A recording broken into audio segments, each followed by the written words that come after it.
वृद्धाश्रमाचे चालक आमचे मित्र राहुल भट, माझ्या समवेत आलेले गौडगाव पोस्टाचे सब पोस्ट मास्तर आदरणीय पवार सर, त्याचबरोबर आलेले सगळे BPM ABPM सर्व आमची टीम आणि खऱ्या अर्थानं ज्यांना आधार देण्याची गरज आहे ते वृद्धाश्रमात उपस्थित असलेले सगळे बंधू आणि भगिनी, आज निव्वळ योगायोग या ठिकाणी सहारा वृद्धाश्रमात येण्याचा योग आला आणि खऱ्या अर्थानं जे आधार सेटिंग केलं या ठिकाणची जी उपस्थिती होती त्याच्याबद्दल मनापासून आनंद वाटला.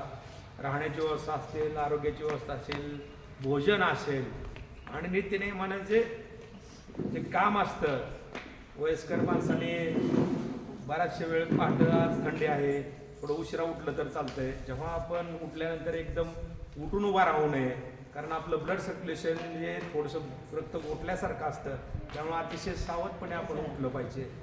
उठल्यानंतर हातरुणावरती बाहेरचं जे असेल प्राप्त दिलं जाणे किंवा बाकीची कामं ही सुद्धा काळजीपूर्वक ज्येष्ठ मंडळीने म्हणजे जे वयस्कर आहेत वृद्धाश्रमात त्यांनी ती काळजी घेतली पाहिजे.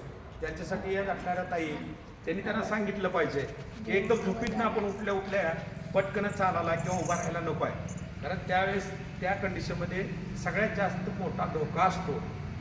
बऱ्याचशा डॉक्टरांनी याच्यावरती सल्ला दिलेला आहे. मी काय डॉक्टर नाही, परंतु एक सामाजिक जाणीव त्या दृष्टीनं या ठिकाणचं चाललेलं काम चांगलं आहे.